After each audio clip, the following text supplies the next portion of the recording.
Role करायचं का? थोडं बाकी आहे. अरे आपला होल्ड करे बाबा पीसीसीचा.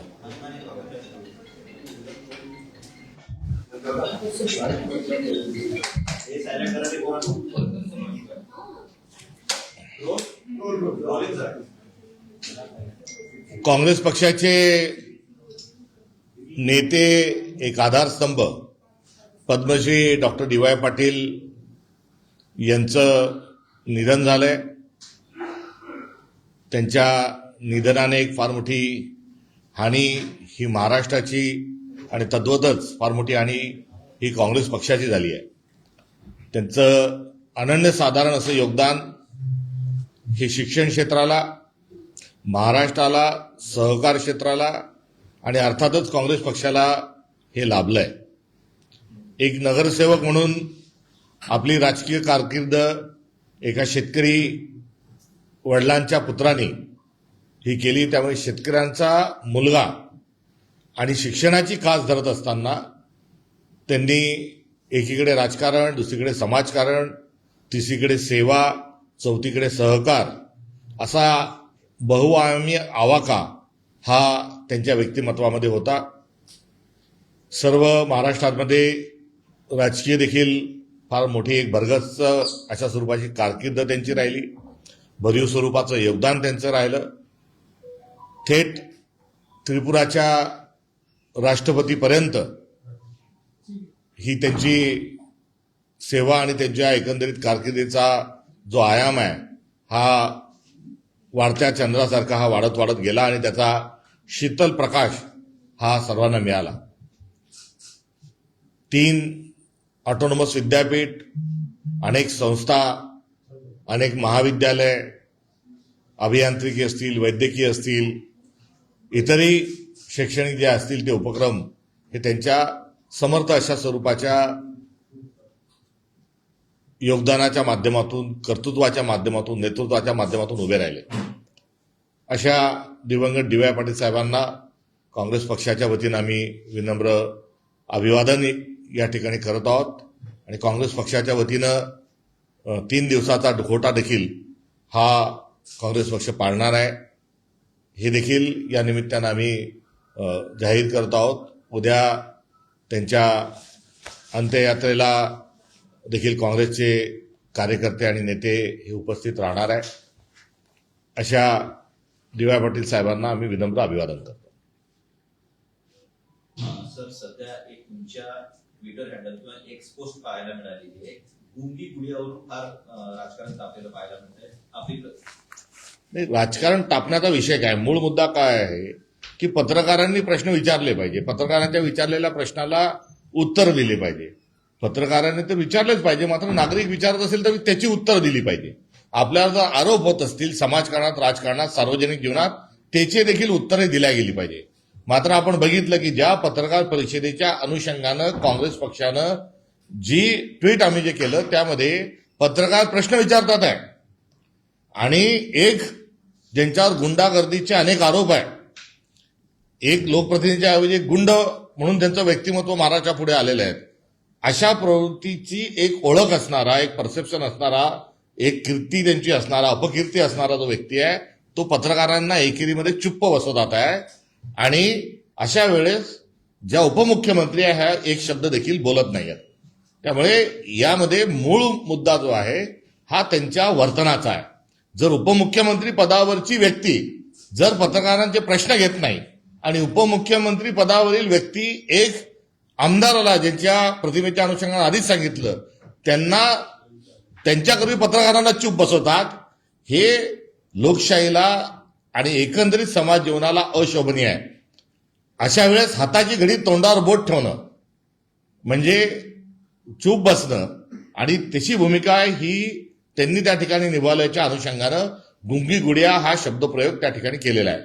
गुंगी गुडिया ही शिवी आहे का? गुंगी गुडिया हा अपशब्द आहे का? गुंगी गुडिया हा काही अनपार्लमेंटरी विषय आहे का? नाही, हे एक वर्णन आहे आणि ते वर्णन जसं तो शब्द आहे अगदी तशा स्वरूपामध्ये हा उपमुख्यमंत्री यांच्यावर तो अत्यंत व्यवस्थित पद्धतीने बसलाय. ते अनेक विषयावर बोलत नाहीत. अजितदादा पवार यांचा झालेला अपघात, त्या अपघाताची चौकशी का होत नाही त्यावर त्या बोलत नाहीत. या अपघातामध्ये गुन्हा अद्यापर्यंत का दाखल झाला नाही त्यावर त्या बोलत नाहीत. यासोबतच अर्थखातं त्यांना अद्यापर्यंत मिळालं नाही त्यावर त्या कुठेतरी बोलत नाहीत. आणि भारतीय जनता पक्ष त्यांच्या अधिकाराचं फार मोठ्या प्रमाणावर त्यांच्या पक्षाचं आणि त्यांच्या पक्षातल्या लोकांचा अधिकारावर गदा आणत आहे, तेव्हाही त्या काही त्याच्यावर बोलत नाही. आणि असं एकंदरीत त्यांचं जे बोलणं त्यांनी जे थांबवलेलं आहे, त्यांनी जे मुकेपण आणलेलं आहे, हे मुकेपण सार्वजनिक जीवनात आणि उपमुख्यमंत्री पदाच्या एका खुर्चीवरच्या व्यक्तीला हे अशोभनीय आहे. कुठे अजितदादांसारखा खमक्या नेता, त्यांच्यासोबत काँग्रेसची मतभिन्नता होती, मतभेद होती, वैचारिक स्वरूपाच्या काही आमचा त्यांचा संघर्षही कुठे होता, मात्र त्यांच्या नेतृत्वाच्या अनुषंगानं कुठली शंका उपस्थित राहू शकत नाही. आणि अशा एका बाणेदार आणि एकदा परखड माणसाच्या पक्षाचं नेतृत्व करत असणारी व्यक्ती जर काहीच बोलत नाही तर त्यांचं केलेलं काँग्रेस पक्षाने वर्णन जे आहे ते अत्यंत योग्य आहे. या आमच्या टीकेला त्यांनी समजून घ्यावं, त्याच्यावर कुठेही गोंधळ करण्याचा आणि सर्वांनी त्याच्यावर कुठेही आम्हाला शहाणपणा शिकवण्याची कुठे आवश्यकता नाही. मला हेही या निमित्तानं सांगायचं आहे की जेव्हा टीका होते तेव्हा सकारात्मक बघितली पाहिजे. इंदिरा गांधींनाही गुंगी गुडिया एका काळामध्ये म्हटलं गेलं आणि इंदिरा गांधी गुंगी गुडिया नाही, त्याच इंदिरा गांधींनी त्यांच्या कर्तृत्वातून त्या टीकेला उत्तर देत असताना थेट अटल बिहारी वाजपेयी सारख्या माणसालाही त्यांना दुर्गा म्हणावं लागलं. त्यामुळे इंदिरा गांधी ह्या भारताच्या एक लोह पंतप्रधान, एक अत्यंत परखड पंतप्रधान, धाडसी पंतप्रधान अशा स्वरूपाची एक भूमिका आणि एक प्रतिमा ही इंदिरा गांधींची तयार झाली आहे. ती प्रतिमा काही कोणची ती एजन्सी, काही ते गुलाबी रंग वापरणारे जी काही एजन्सी राष्ट्रवादीने मधल्या काळात लावली होती, आरोरा का फरोरा, त्याच्या एजन्सीने तयार केलेले नाही. ही इंदिरा गांधीच्या कर्तृत्वाने इंदिरा गांधींची एक प्रतिमा ही अत्यंत कणखर अशा स्वरूपाची तयार झाली आहे. आज आम्ही सुचित्राताईंना टीकेच्या माध्यमातून कुठे गुंगीगुड्या म्हटलं असेल तर त्यांनी दुर्गाय साबित करावं. आणि दुर्गाय साबित करण्यासाठी त्यांनी काय करावं तर दुर्गाय सिद्ध करण्याकरता ताबडतोब अर्थघातं स्वतःच्या कडे घ्यावं, स्वतःच्या पक्षाकडे घ्यावं. त्यांनी ताबडतोब अपघाताचा जो शोध आहे तो लावल्याशिवाय मी स्वस्थ बसणार नाही हे त्यांनी सांगावं. त्यांनी ताबडतोब अजितदादांनी लाडक्या बहिणीचे जे 1,500चे अनुदान वाढून 2,100 ते 2,500 करणार होतं सांगितलं ते करावं. त्यांनी शेतकऱ्यांची कर्जमाफी जी आहे ती कर्जमाफीचा निर्णय हे ताबडतोबीने त्यांनी घ्यावा. त्यांनी स्मार्ट मीटर जे आहे त्या स्मार्ट मीटरचा निर्णय रद्द करावा, त्याची त्यांनी होळी करावी. आणि जर त्यांनी हे केलं तर आमचे आरोप जे आहेत ते आरोप चुकीचे ठरतील आणि त्यांना दुर्गा हा महाराष्ट्र म्हटल्याशिवाय राहणार नाही. मात्र आता स्थिती अशी आहे की त्या गुंगी गुड्या तर आहेतच आहेत. आणि हे जे भारतीय जनता पक्ष तो पक्ष रोज त्यांच्या पक्षाला, त्यांच्या आमदारांना, त्यांच्या खात्यातल्या मंत्र्यांना जे हाल लावले आहेत त्यांचं कोणतंही फाईल क्लिअर होत नाही. त्यांच्या विभागाकडे विशेष मुख्यमंत्री लक्ष देत नाही. त्यामुळे आता कुठेतरी राष्ट्रवादी जो अजित पवार पक्षाचा, पवार साहेबांचा जो पक्ष होता, हा मोदीच्या, अमित शहाच्या ताटाखालचं मांजर झालंय का, अशा प्रकारे आज एक संशयाची स्थिती ही त्यांच्या पक्षाच्या संदर्भात निर्माण झाली आहे. आणि आता थेट निवडणूक आयोगाने आता पक्षाच्या राष्ट्रीय अध्यक्ष या नात्यानं उपमुख्यमंत्री महोदयांना त्यांना पत्र लिहिलं आहे आणि सांगितलंय की तुम्ही आणि तुमचे 2 मुलं तुम्ही हे पक्षामध्ये येण्याच्या संदर्भात आणि खजांजीपासून सगळे अधिकार तुमच्याकडे घेत असताना तुम्ही हे जे निर्णय घेतलेले आहेत हे तुमच्या पक्षाच्या घटनेला अनुरूप नाहीत.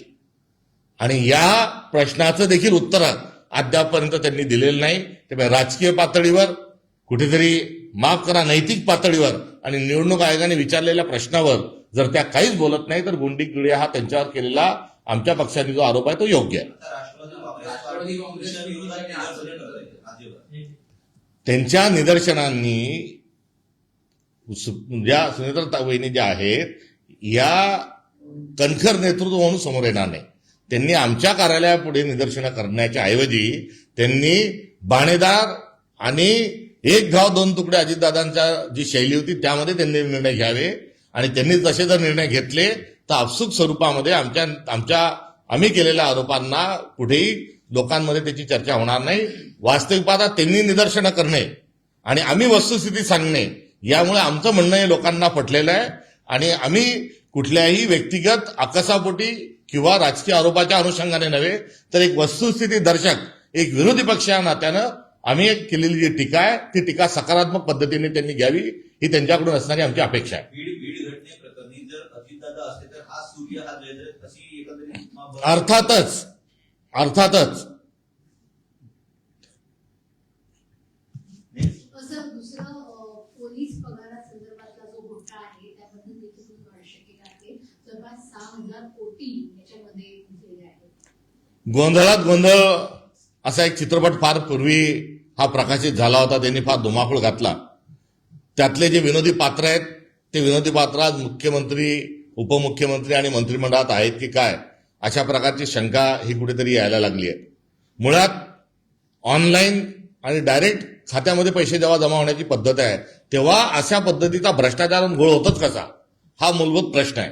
त्यामुळे यांची नियत खराब आहे आणि नियत जी खराब आहे ती भ्रष्टाचाराची यांची नियत आहे. यांनी तिकडे अयोध्येमध्ये राम मंदिराच्या पेट्यांमधलं जे दान आहे ते कुठेतरी त्यांनी चोरलंय. सीसीटीव्हीवर धोतर टाकून टाकून त्यांनी चोऱ्या केल्या. सोनं चोरलं, चांदी चोरली, हिरे जवाहरात चोरले, पैसे तिथले चोरले आणि आता तशाच पद्धतीचा दरोडा नव्हे तर चोरी ही महाराष्ट्राच्या तिजोरीवर, ट्रेझरीवर ही भारतीय जनता पक्षाने आता कुठेतरी टाकली आहे.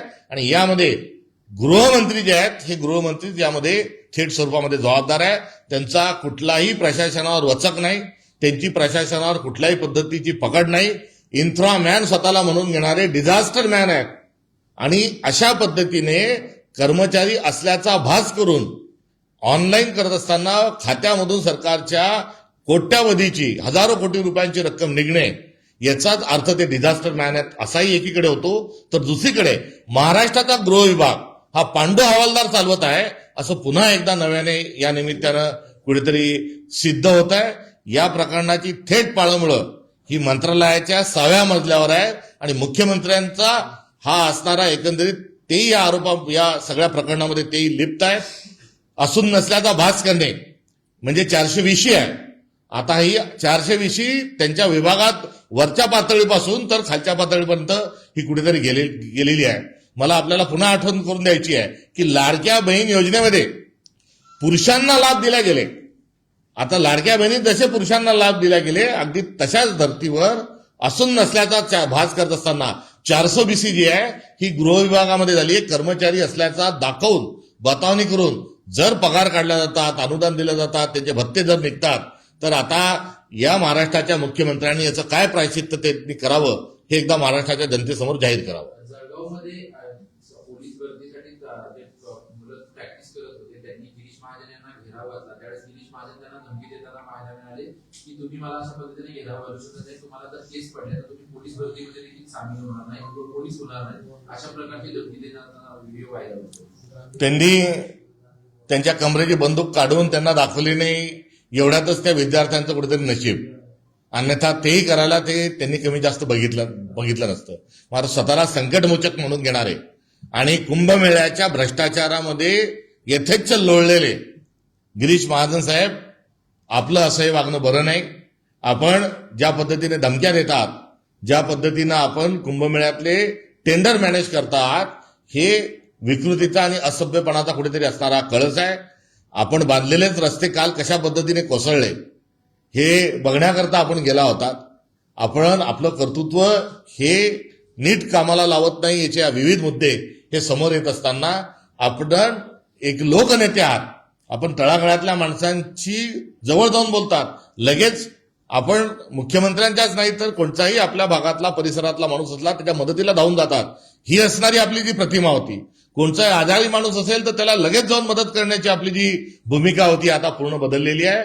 आता दमदाटी आणि धमक्या करण्याचं एक मौवालीपण हे महाराष्ट्राच्या मंत्रिमंडळांच्या जवळ बघायला मिळतं. दुर्दैवाने हे त्यातलं एक उदाहरण आहे. राष्ट्रवादी काँग्रेस पार्टीवरती नेहमी टीका करणाऱ्या अंजली दमने यांनी मात्र तुमच्या गुंगी गुडिया या प्रतिक्रियेला किंवा एक्स पोस्टला विरोध केलेला आहे. त्यांनी विरोध जो केला असेल, विरोधाचं करणं त्यांच्याची आमची भूमिका त्यांना पटणं न पटणं हे स्वाभाविक आहे आणि त्यांनी त्या अनुषंगाने जर केली असेल तर आमची त्या पोस्टच्या संदर्भातली जी भूमिका आहे ही त्यांच्यापर्यंत या पत्रकार परिषदेच्या माध्यमातून पोहोचेल आणि ते त्यांच्या भूमिकेचा पुन्हा विचार करतील आणि आम्ही देखील त्यांच्या टीकेचा कुठेतरी गांभीर्यानं विचार करत असताना काय या सगळ्या प्रकरणाचा काय अर्थ आहे हे आम्ही पडताळून पाहू. एकीकडे राम मंदिराचा घोळ तुम्ही बोलत आहात, तर दुसरीकडे आता राम मंदिराचा मुद्दा तुम्ही आता मांडला, पण पुन्हा एकदा सिद्धिविनायकाच्या सगळ्या प्रकरणाची चर्चा आणि त्याचा रवंत करणं बंद करा. या सगळ्या प्रकरणाची जी चौकशी असेल नसेल ती करा. मात्र हे प्रकरण राम मंदिरातील चंदा चोरी प्रकरण लपवण्याच्या अनुषंगानं नसलं पाहिजे, हीच या निमित्तानं आमची अपेक्षा आहे. 62 मध्ये प्रशांत किशोर यांचा विजय झाला आहे. 31 वर्ष तिथे भाजपची सत्ता होती, शेवटी सुरुंग लागले त्यांच्या सत्तेला. भारतीय जनता पक्षाचा पराभव झाला आणि काल 3 पैकी 2 ठिकाणी भारतीय जनता पक्षाचा पराभव होणं ही येणाऱ्या भविष्याची, येणाऱ्या काळाची नांदी आहे. मध्ये भारतीय जनता पक्षाचा सत्तेचा सूर्य मावळण्याची सुरुवात झालेली आहे. सुनेत्रा परवा यांच्यावर जे ट्विट केलंय काँग्रेसने, त्यावरती एकनाथ शिंदे म्हणाले की काँग्रेसला जनाची ना मनाची लाज वाटत नाही असं. हे एकनाथ शिंदे साहेबांनी सांगावं, हे देखील एक आश्चर्य आहे. याला जोडून आहे की एकनाथ शिंदे असं म्हटले की 2026ला याच लाडक्या बहिणींनी काँग्रेसला त्यांची जागा दाखवली होती, त्यामुळे बोलताना किंवा पोस्ट करताना काँग्रेसने विचार करायला हवा. त्या लाडक्या बहिणींना 1,500चे 2,500 रुपये आपण करणार होतात, त्याचे काय झाले याचं उत्तर त्यांनी देणं अपेक्षित आहे. आणि या लाडक्या बहिणींवर, या महाराष्ट्रातली लाडकी बहीण ही असुरक्षित आहे. महिलांवरच्या अत्याचाराचे, अन्यायाचे, शोषणाचे प्रकरण वाढत आहेत. या संदर्भामध्ये आपण कोणत्या पद्धतीनं लाज बाळगणार आहात आणि कोणत्या पद्धतीनं या सगळ्या घटनांना आपण आटोक्यात आणणार आहात याचं उत्तर सत्तेतल्या उपमुख्यमंत्र्यांनी दिलं पाहिजे. जे पत्र आलेलं आहे त्या पत्रावर राष्ट्रवादीच्या लोकांचं असं म्हणणं आहे की हे निवडणूक आयोगाकडनं जे पत्र आहे हे एक रुटीन पत्र आहे आणि त्याचं उत्तर दिलं जाईल. हे पत्र रुटीन वाटत आहे का की राजकारणाची नवीन तुम्ही घेतलेले निर्णय हे तुमच्या घटनेत बसत नाही. अशा स्वरूपाचं पत्र येणं म्हणजे हे पत्र नाही. प्रेमपत्र तर इलेक्शन कमिशनचं अजिबात नाही. हा त्याला खर्या म्हटला जातो, शोकॉज म्हटल्या जाते, नोटीस म्हटल्या जाते, त्या प्रकारातलं हे पत्र आहे. आणि या पत्रावरही गुंगे स्वरूपामध्ये असणारा जो प्रतिसाद आहे हा सर्व काही त्या ठिकाणी सांगतो. स्वतःच्याच घरातले लोक बसवणे आणि स्वतःच्याच पक्षाच्या घटनेच्या विरोधात निर्णय घेणे ही सामान्य नाही. या प्रश्नाचं उत्तर नव्हे तर याची दुरुस्ती करून त्यांना जे योग्य ते समायोजन करावे लागणार आहे. अन्यथा राष्ट्रवादी अजित पवार गटाची मान्यता देखील ही रद्द होऊ शकते. तरुणांच्या आंदोलनानंतर आता आरएसएसचे संघचालक, सरसंघचालक आहेत मोहन भागवत, हे आता जयंतींना मार्गदर्शन करणार आहे. ते आपले कशा पद्धतीने पाहत आहेत, कारण की सुरुवातीला आंदोलनाची दखल जी आहे ती भाजपकडून घेतली जात नव्हती. त्यानंतर ज्यावेळेस आंदोलन तीव्र झाल्यानंतर दखल घेतली. त्यांनी जरूर जयंती पुढे जावं आणि चतुर्वर्ण कसा समाजाला आवश्यक आहे ही जी संघाची भूमिका आहे ती त्या मांडावी. देशाला स्वातंत्र्य मिळत असताना ते स्वातंत्र्य लढ्यामध्ये सहभागी नव्हते, किंबहुना इंग्रजांसोबत होते आणि समता, बंधुता, सामाजिक न्यायावर आधारित आम्हाला स्वातंत्र्य नको, त्यापेक्षा इंग्रज बरे असं जे सांगत होते त्याचा त्यांनी पुन्हा तिथे पुनरुच्चार करावा. यासोबतच त्यांनी गेल्या 75 वर्षांमध्ये स्वतःच्या मुख्यालयावर का तिरंगा फडकवला नाही हा देखील जयंतींशी त्यांनी संवाद हा त्या ठिकाणी कुठेतरी साधावा. आणि हे करत असताना राष्ट्रीय स्वयंसेवक संघाने स्वतःचं रजिस्ट्रेशन का करून घेतलं नाही या संदर्भात देखील त्यांची भूमिका सांगावी. त्यासोबतच त्यांना मिळणारे सर्व ज्या देणग्या आहेत त्या देणग्या त्या पब्लिक डोमेनमध्ये का टाकत नाही हे देखील त्यांनी सांगावं. बहुजन समाजाबद्दल, स्पृश्य अस्पृश्यतेबद्दल, स्त्री पुरुष समानतेबद्दल हा देखील विषय त्यांनी या जयंतींच्या चर्चेमध्ये मांडावा. म्हणजे राष्ट्रीय स्वयंसेवक संघ यांचं जे स्वरूप आहे हे लक्षात आल्याशिवाय राहणार नाही.